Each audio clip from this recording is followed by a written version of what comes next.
Welcome to the Society Pod, a podcast for entrepreneurs, marketers, and leaders. Here's your host, Jessica Yarmy. Hey there, everybody. Welcome to this week's episode of the Society Pod. My guest today, he's been playing in the fitness, sports, and pharmaceutical industries since 2011. He's currently trailblazing in the wearable data AI kind of world with his concept Rook. Welcome to the show, Marco Benitez. Thank you so much, Jessica. Super excited to be here. It's great to meet you. I feel like we probably should have met before this. When you do meet new people, how do you introduce yourself? It's very simple. I'm a normal guy building something that will impact eventually, and I love what we are building. I'm Marco Benitez. I'm from Mexico, but now living here in the US. Tell us about Rook, what you're building with your concept. It's an infrastructure company. And at the same time, we are a data science company. What we do, we enable any brand to use wearable devices. The big problem is that if in the fitness industry, let's say, they want to extract the data from the end users via wearables, the problem over there is they need to integrate with all the devices outside. They need to go through the Apple Watch, the Polar, Garmin, Auras, Whoops, Fitbits, Google, Samsung, 8Sleep, everyone, right? So you need to integrate with all of them, which that means different processes and time. So instead of integrate all of them, they only have to integrate my API. Very simple, couple of hours, and they immediately will have access to more than 400 devices and data sources. And it's very simple. And then we manage the data. We standardize, we normalize, we harmonize, we deduplicate all the information. So now we deliver clean and structured data for our clients. So we are a B2B company. That's amazing. I know you work with Proof 3. Are there other brands that you want to shout out that you're working with? There's some big companies, but I can't tell you because we have an NDA with them, but they are really, really big companies over there. Proof 3, we love gym. So they are using our technology for the scores. They are using to improve people's lives. They have a whole infrastructure around the fitness club. It's really beautiful because it's finally having someone using for an holistic picture and very personalized. You don't have only the information in one place. It's going through your nutritionist, with your doctor, with your coach, and then make sense of everything. We work a lot with the fitness and wellness industry because for us, it's where we came from. I'm a Taekwondo guy. I love workouts. I do all days workout. Also, we are working a lot with the digital health space in hospitals for remote patient monitoring, for chronic disease management. So it's beautiful work in different industries because that allow you to connect the dots between one industry and the other, and everyone has the same goal, which is a good impact on patients and end users. Yeah, there's definitely so much data, and there's definitely a need to have aggregation and clean data behind the scenes. So you work B2B, you somewhat are behind the scenes, and so much so like you kind of want to put yourself behind the clients and not be that public facing. So is that intentional with your business model? Like you will be an aggregator and you'll be a behind the scenes tool. So you won't be like in the public from a consumer side, but really not either from a business side. Your partnerships are going to be like stealthy partnerships. Yes, exactly. Companies already know what to do with the data. They already are doing something amazing outside and they are trying to help people's lives and they are trying to do amazing things. We enable them and we empower them even more. So we are okay with that. That's the first thing that we discovered when we were building Rook. We love that part. And because of that, we can go very deep and we can be very focused on one thing, which is the data, how we clean the data.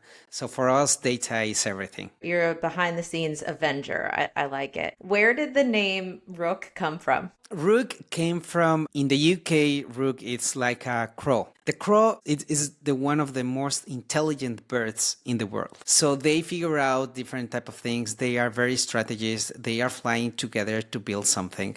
So we think ourselves like that.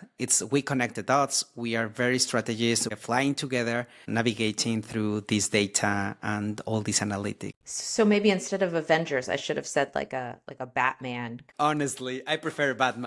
Working in the darkness of the night with the crow kind of energy. Okay, so you've been working on Rook for a while now, and it seems like maybe this past year there's been a lot more technology options come into the table with all the AI things. But going back to like where you started, when you started Rook, like what did you see in the fitness space that inspired you to start this platform? That's a really good question because this is something for everyone during the lockdown. I think was super confusing moment. We have before a different business model. We were in the wearables space.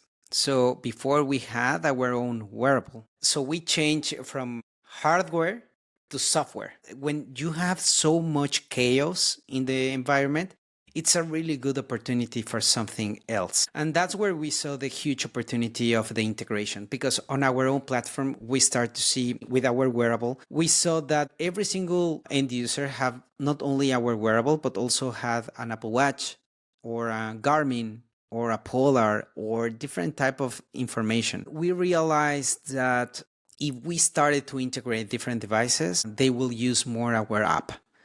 And we start to see patterns. When we started, the first one to integrate was the Apple Watch. And we saw a ramp up of end users using our technology. But we saw that was super difficult to integrate only the Apple Watch. We went through Polar and was super difficult also to integrate Polar. But at the same time, when we were pushing all this data from our end users, we saw the mess over there. So it was like, okay, we have something here. It's really complicated. So we started to integrate everything. Took a lot of time. And then other companies starting to reach out to our technology and said like, hey, you have already everything. How did you did it? Is there any way I can use your technology to integrate all these wearables? And we saw the opportunity over there and we were like, yeah, you can do it. It's very simple. We have to create an API. It wasn't simple. It was super difficult, but that allowed us to change the business model during the pandemics. During the lockdown, trying to improve ourselves, we saw the huge opportunity and we changed the business model. I want to dig into that a little bit and then we'll come back to fitness things. But like as an entrepreneur, you have this vision for your business and you've probably created a business plan and you've talked to investor partners about this one direction. And then essentially what you did is you just decided like, I see green lights over here. I'm going to completely take that turn and go in a different direction. Was anyone in your world saying, Marco, you're crazy? Like we were here. Why are we going here? Or like, how did you kind of give yourself permission to make that change? Yeah, the permission is in your mind at the end of the day. You are living only one time. So you have to feel that you are in the good place to move forward. We didn't have investors. That's the other thing. We bootstrapped that company. That happened because we have previous companies together. So we exit a couple of companies and then we have the money to start doing something different. That allows us and help us to do what we are doing. To your point, was with the team was a little bit difficult at the very beginning. We only had on those days a little proof points. This is the path that we need to continue. And as an entrepreneur, you have to understand those patterns and you have to connect the dots. And that's one of the most important things. Probably that's one of my superpowers. It's like trying to understand the paths and try to connect the dots from the past. So if you connect the dots from the past, maybe you will predict a little bit the future. Not so much, but you have something. Also, it's your feeling. It's like you have to smell that opportunity outside and talk with so many companies that can help you also to understand if this is something different or was one shot opportunity. Definitely was very difficult because we were together, the management team, we were in one room talking about this situation. We saw the KPIs, we saw the whole thing, and we took that decision. And everyone, after that speech that I had with them, everyone was like, okay, let's do it. Let's move forward. How can we start? And then we built all the steps to start moving to that direction. The people that you had for hardware is not the same for the software. So we took difficult decisions. Some of them we can really accommodate them and we can move them. But other ones, we had to take a really difficult decision to do some layoffs. The beauty of taking decisions, you are the ownership of those decisions at the end of the day, and that's beautiful. It's definitely the double-edged sword of entrepreneurship that you get to make the decisions, but then you also have to make the decisions. It's not easy to do things like layoffs. Your team that was working with you before in some of your projects and research related and maybe even on pharmaceuticals, how many of those individuals came with you to work on Rook? First of all, my co-founders, I know them from the last 20 years. So we are very good friends. We are family. We know each other very well. One of my co-founders, I know him before my wife. So I spend more time with him than with my wife. So it's really crazy. But I know them very well. Some of our team also, it's like they know each other from the last probably 7, 10 years. I think we have a consolidated team that they know each other because we are this type of team. They bring more people that they know from their past. I think that's something really important for us. It's like the culture, the team. It's something that will impact your future as a company. I'm sure as you start into a pivot and you kind of have that conversation in the room of like, hey, everything we're doing, we're about to change it and do a complete 180. I'm sure it helps to have people in the room who have been with you. You've gone through other trials and you've made it. And I'm sure they kind of heard you kind of say it. And it really just comes across as like, okay, this is the next thing. Let's go. Yeah. And they believe. That's the important thing. Every single time I have a really tough conversation with them, they believe. And that's how we are still together. That's great. Did you always have an entrepreneurial edge? Because you started in more of like research, kind of leading some research projects. How did you decide that you really had that ability to lead a team? I'm a builder. Also, my co-founders, they are builders. It's like something that you have in your DNA. Also, my family, they are entrepreneurs. My grandfather, he's an entrepreneur the whole life. My father, he is not. And he tried. He's not so good in that front. Both grandfathers, they were entrepreneurs. I find that very interesting because it's like have ownership of your decisions. I love that part. I really do. I love have ownership of my decisions. And also working sometime in the research, it was like the same thing. I was always pushing to new things. And when you are pushing new things and you can fix things and you can improve them by building something different, I was like, I'm not from here. I need to continue building things and try to solve problems. That's where I feel that I can bring more value, try to fix problems. So if someone is listening to this and maybe thinking about being an entrepreneur, but unsure if they're ready to take that step or unsure what first step they should take, what advice would you share? You have to do it. It's the only way. At the end of the day, it's more about the philosophy of your life. I always say that when you are in your last day, your last second in this world, are you going to be dreaming or are you going to be remembering? Because if you are remembering things, it's because you did it really well. But if you are dreaming about something that you didn't did, my goodness, horrible. It's like try to build what I want and try to do my best. And for those who want to start doing this path, which is super difficult, super frustrating, a lot of times, ups and downs, you have to start and go for it. So as you have a superpower of maybe like looking back and seeing pieces and apply those learnings going forward, how would you describe your co-founders' superpowers? Like, how do you guys work together as co-founders? Well, one of them, he's the tech component. He's the CTO. Daniel, he's one of my best friends. My family too. We know each other long time ago, 20 years ago. He's a builder in terms of the infrastructure. It's like when I have something in my mind, I put everything over there and he starts to build something. And he's working on how I'm going to solve this and this and this. So he's really good with the technology component. He go very deep in those, ideas and really go to what type of technology I need to use. And the other one, Jonas, he's more focused on the structure. He's a German guy who is super structured. We have so many KPIs because of him. I'm the one who is bringing all these crazy ideas and he listen and he's behind the laptop like this. You will see his eyes only typing and it's like because he's putting everything in one place and he start to make processes and steps and he order everything. So that's how we work together. It's because we are complementary. I like that. It makes sense the way that you're describing it. I could see how you guys fit together as a team really well. From the time that you started Rook until now, what do you think is the biggest lesson that you've learned as an entrepreneur, or maybe even just like personal lesson that you've learned through building this company? You have to build a lot of resilience. Bad things will happen, learnings and all these type of things. So you have to go through all of them and continue building. You have to learn to rest. You have to learn that it's really important to sleep, take time for workouts, for nutrition. You need to build yourself. You have to build muscles. You have to build different type of things, mindfulness. You have to be really healthy on that front so you can be really good for the tough things that you will have in front of you.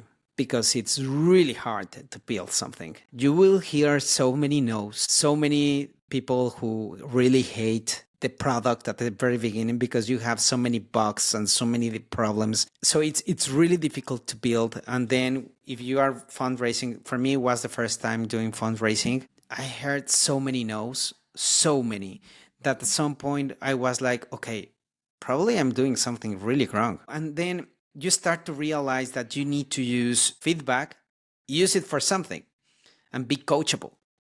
I think that's the other important thing. No matter how many years you have to be very coachable. Because people outside, like an investors, can give you more information about outside, and they have a different perspective. And that you will start to learn, and then you will start to implement. It is all the things at the same time. I think that's the greatest lesson of entrepreneurship is you just have to dig in. You got to learn all the things all at once while getting told no and while failing at the same time. As you've been building, have you had a fail that you reflect on now and you're like, oh, that really taught me something about myself or about my business? I think all the time. As all the entrepreneurs, you learn all the time different type of things. It's like ups and downs all the time. You hear something like from an investor that you were really, really interested bonding with him or with the team, and they at the end of the day they said no. It was like, oh my goodness, what happened? There is a lot of value. There is a lot of learnings. It's all the time these ups and downs as a roller coaster. If we're having this conversation maybe 5 years from now, where do you feel like you're going to be with Rook? What are you going to be celebrating? What is going to be top of your mind as a founder 5 years from now? I can see my team celebrating. We are enjoying the path, right? It's not one milestone. I think it's the path that can help us also to celebrate things. In 6 years, probably we are going to be super extra profitable, or maybe someone who is trying to buy Rook and we can have an exit as a team. That's not the big milestone. It's the consequence of everything. It's the consequence that we were enjoying the path that we were building and all these events that we were together, all these stories that we can tell in 6 years from now, the good things, the bad things, that type of things. That's where I can imagine really cool stuff around. Hey, do you remember that happened? Do you remember with that investor? Do you remember the story with that client? Do you remember the story that we were building? Remember when we were traveling to that place? That type of things, that will be amazing. How would you describe your leadership style? I don't know. Probably it's more like you know what to do it. When I'm working with my team, at least with my direct reports, I always just looking, and when I feel they need to do some reflections about the things that they are taking, because we are talking with people who has experience and you trust them. And because you trust them, they have the capabilities to manage more people and the dream that we have together.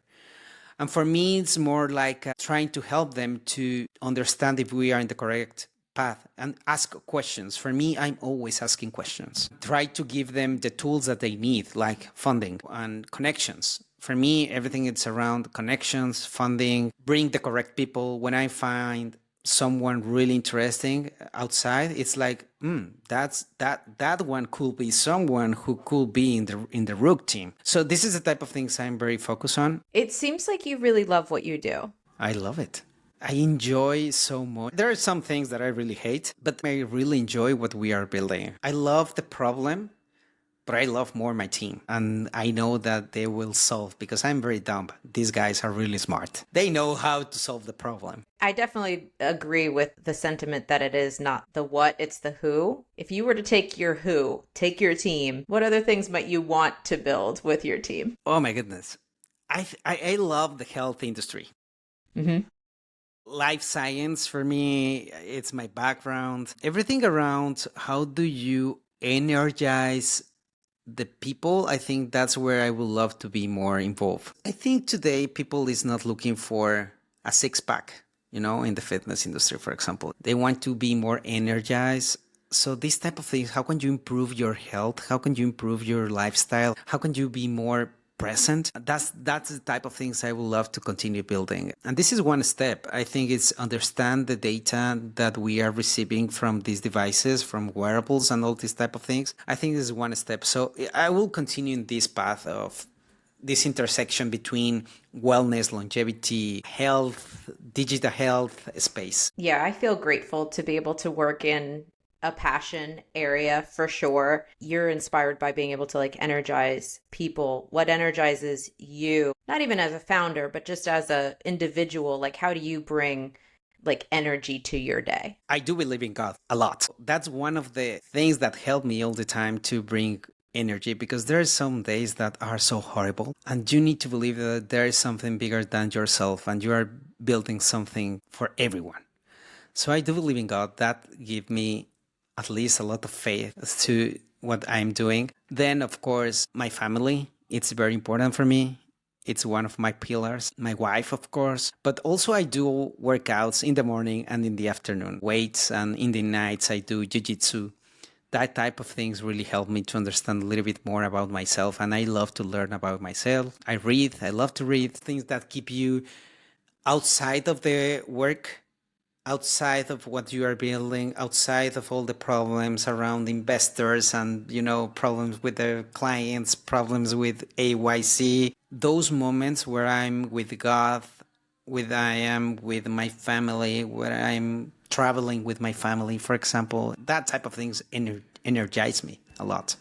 So you said your family is one of your pillars. What are your other pillars? And are you somebody who has brand values or personal values attached to your pillars? The first one, it's in the center. For me, it's God. The other pillars is definitely my family, my friends, my parents. Those relationships for me are really important. In the pillar of my friends, it's my co-founders and my team.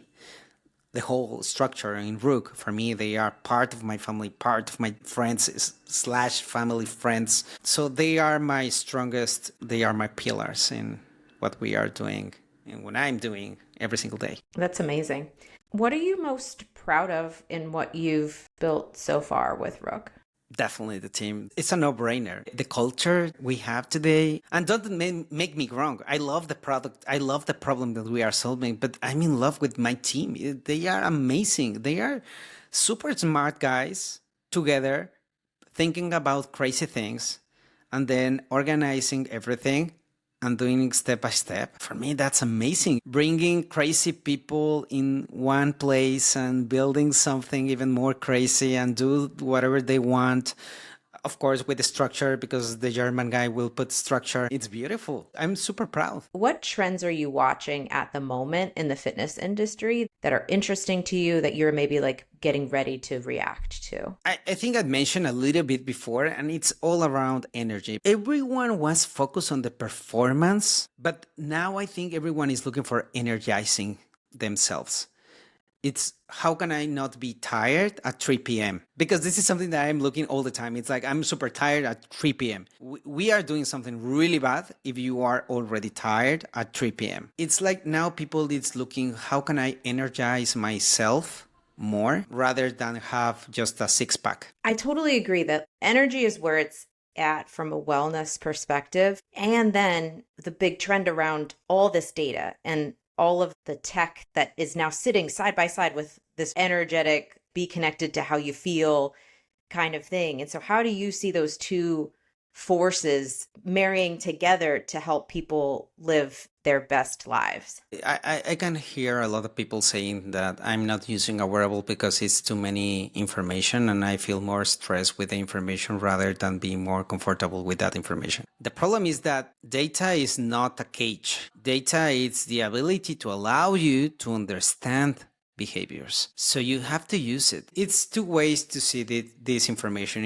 I can see them, I can be very stressed. Stress came because you are not doing anything. That's the problem. But data allows you to understand these patterns that now you can change behaviors. So that's how I see these 2 points working together. And I think that you need data to take those decisions. Yeah, it's such an interesting time because of that push and pull, and all of the data that's available, but then all of the emphasis on just like holistically feeling better and not about the weight, not about the six pack, like to your point. It's an interesting space that you're playing in, and we need great minds who understand the data side, but then we also need the great leaders who see it and how it impacts people's energy, and impacts their souls and like impacts like how they're motivated. It can't just be cold data. It needs to be something that invites someone into a solution or like invites someone to act differently or change their behavior. It's too many things, right? It's when you ask that question about my failures or what type of leader you are or how you are leading.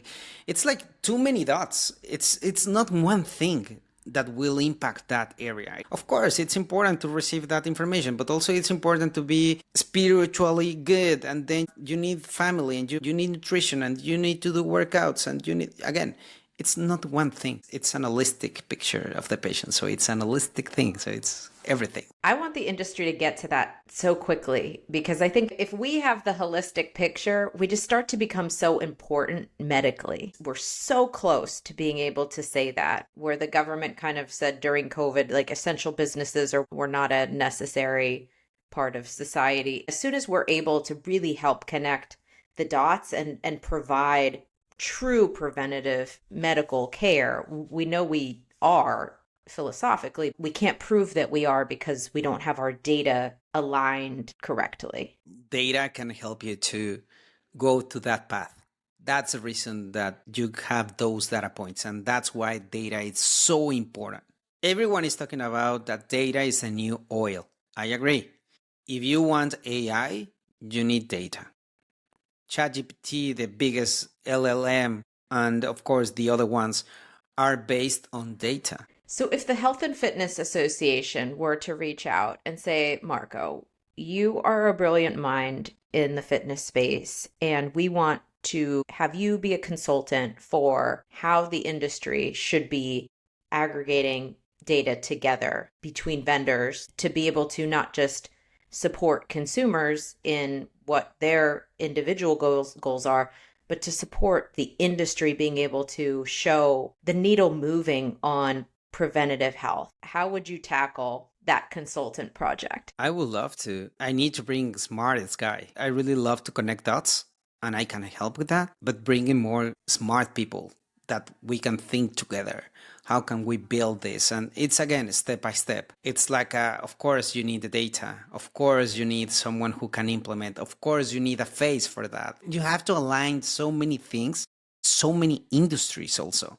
Because it's not one industry. It's not the fitness and wellness. Also insurance companies, big pharma, digital health platforms. It's hospitals, clinics. It's too many things need to be like something very powerful that can move the needle. And of course, you need people that can listen because not everyone, they don't care. You need to create a really big wave that nothing will change the direction of the wave. If it's a really big wave, nothing will move that wave. Even if you put a wall in front of you, will smash the wall that if the peak is really big. I will bring more people so we can start building step by step in a very structured way and then start to move forward. But I would love to be part of those discussions. Definitely. Okay, we'll make it happen. Someday when you and I rule the world, we'll make that happen. You mentioned that you really enjoy reading. What are some of the recent books that you've read? Any recommendations you want to throw out to people? The first one, always my Bible. Always. That's something I read in the morning. And this one is one book that one of my investors, he gave me this gift. I love that guy. He's always trying to help me with this type of gifts. And that for me, it's really important. So this is the Reasonable Hospitality. Really interesting one. But I am always, at the very beginning, I was always more in this entrepreneurship, books, the typical ones from 1 to 0, The Good to Great, all of them I read it before. And also I love to read more about, how can I be more in a zen mode. How can I improve my energy? How can I improve my mindset? Because mindset is everything also. This book is really interesting, by the way. It's very disruptive. I have read Unreasonable Hospitality, and I definitely read it through a lens of like a four-wall experience. So it's interesting that you're reading it through a lens of being a behind-the-scenes Batman in the darkness of the night kind of operator. Yeah. Next time we have to discuss it. I really want to hear your thoughts. For sure. If you weren't building in the fitness space, what would you be doing? Definitely building something. Definitely should be in the health industry, in the life science, in the fitness. I love fitness. I mean, it's beautiful. Fitness and wellness, longevity space / health. It's really beautiful because you have the opportunity to change lives. And that for me, it's important. I think that everyone has a purpose. I think my purpose is in the health industry. I have been always in that area. Again, I used to do sports before. I was a Taekwondo champion down in Mexico. I love martial arts. I love everything around know myself better because it's like auto control. How can I improve myself? All these type of things that can give you also a complete different mindset. For me, it's important. So I would love to continue building on that front. If someone's listening, what are you working on right now? What help do you need? What asks do you want to put out into the universe? We are becoming more a data science company. So we love to bring more insights and predictions for people's lives. We can build these risk scores for them. And we are doing this type of things. Always looking for very good talent, crazy people that want to join Rook. I'm always looking for these crazy guys that want to continue building. That's the first step. And the second one, always looking for good investors. My investors are really crazy. I can tell you, all of them, they are super crazy, really smart, bold guys. They are just enjoying the time with every single time I have a conversation with them. It's like everyone is laughing. Everyone is like, they have so many crazy ideas. I love those type of investors that really help me to unlock sometimes ideas that I have. And they are always like, please go for it. You sound like great partners. Yes, they are. Covered a ton of ground today, from fitness to entrepreneurship to your recent readings. Is there anything that's top of your mind that you're really working through at the moment that we haven't talked about that you want to throw out to the world? I really believe God gave me this gift to build things. So I love that part. I'm very grateful. One of my advices will be, please read more about the Bible, read more about God. That will really help you to improve yourself spiritually, as a man, as a woman, as a person, as everything. It's a lot of power over there. There's a lot of knowledge, and it's really beautiful. That's something that I'm building a lot in me as a family too. We appreciate you learning all of that knowledge and then sharing all of that knowledge with us here today on the Society Pod. So Marco, thank you so much for being with us on the Society Pod. Thank you so much. We hope you enjoyed this episode of the Society Pod.